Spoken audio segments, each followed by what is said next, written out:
Assalamu alaikum everyone, welcome back to my channel Cooking Corner by Anonna।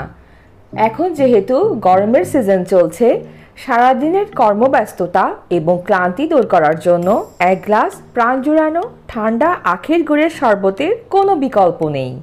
এটা স্বাস্থ্যের জন্য খুবই উপকারী, আর তাই দিনের যে কোনো সময়ে এই রিফ্রেশিং আখের গুড়ের শরবত আপনারা খুব সহজেই তৈরি করতে পারেন। তাহলে চলুন এবার এর প্রস্তুত প্রণালীটি দেখে নেই। আমি আজকে 2 গ্লাস আখের গুড়ের শরবত তৈরি করে দেখাবো। তার জন্য একটি বাটিতে প্রথমেই 2 গ্লাস ঠান্ডা পানি নিয়ে নিচ্ছি।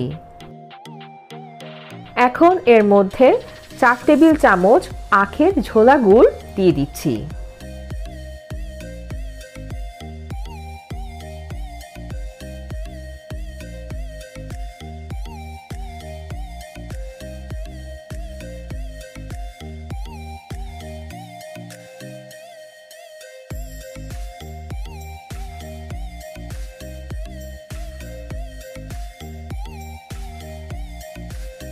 একটি চামচের সাহায্যে খুব ভালো করে নেড়ে মিশিয়ে নিচ্ছি।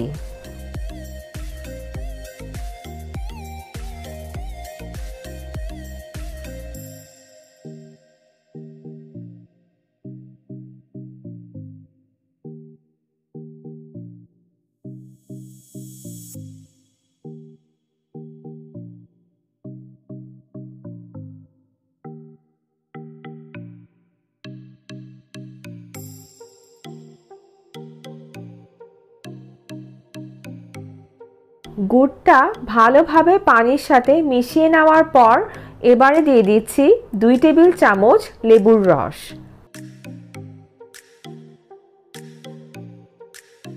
আবারও সবকিছুকে নেড়ে খুব ভালোভাবে মিশিয়ে নিচ্ছি।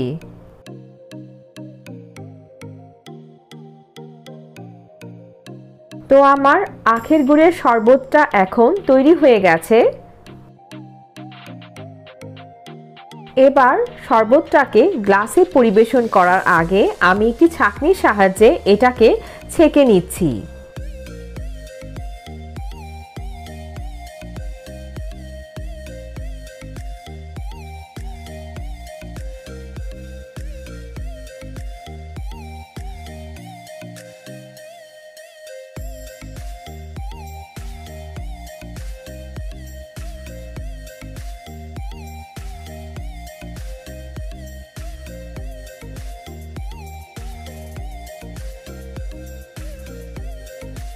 আর আমি একটি লেবুর স্লাইস দিয়ে শরবতটাকে পরিবেশন করে নিচ্ছি। তো তৈরি হয়ে গেল আমার রিফ্রেশিং আখের গুড়ের শরবত। তো আশা করছি আমার আজকের এই শরবতের রেসিপিটি আপনাদের কাছে ভালো লেগেছে। আর আমার ভিডিওটি ভালো লাগলে লাইক, কমেন্টস, শেয়ার করবেন এবং অবশ্যই আমার চ্যানেলটি সাবস্ক্রাইব করবেন। আজকের ভিডিওটি দেখার জন্য সবাইকে অনেক ধন্যবাদ। সবাই খুব ভালো থাকবেন। আমার আর আমার পরিবারের জন্য দোয়া করবেন। আল্লাহ হাফেজ।